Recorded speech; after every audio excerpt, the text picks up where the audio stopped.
আপনার ব্যবসায় পরিশ্রম করছেন কিন্তু বরকত নেই, লাভ হচ্ছে না। আজকের রিলসে জানবেন কেন এমন হয় এবং এর সমাধান কি। ইসলামে বলা হয়েছে ব্যবসায় ধোঁকাবাজি, মিথ্যা কথা, ওজনে কম দেওয়া বা সুদভিত্তিক লেনদেন থাকলে বরকত উঠে যায়। রাসূলুল্লাহ সাল্লাল্লাহু আলাইহি ওয়াসাল্লাম বলেছেন, ব্যবসায় যদি সত্যবাদী ও আমানতদার হয় তবে সে জান্নাতে নবী শহীদদের সাথে থাকবে। অনেকে জাকাত দিতে অবহেলা করেন, অথচ জাকাত সম্পদকে পবিত্র ও বরকতময় করে।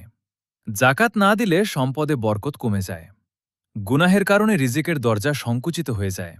আবার অনেকে ব্যবসা শুরুর আগে আল্লাহর উপর ভরসা না করে শুধু নিজের বুদ্ধির উপর নির্ভর করেন। ১. প্রতিদিন ব্যবসা শুরুর আগে বিসমিল্লাহ বলুন এবং দোয়া করুন। ২. সততা ও স্বচ্ছতা বজায় রাখুন। ৩. নিয়মিত জাকাত ও সৎকা দিন। ৪.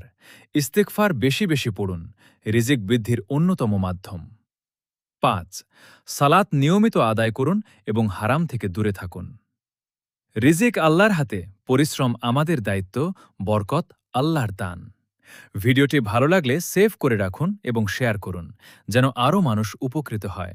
আসসালামু আলাইকুম।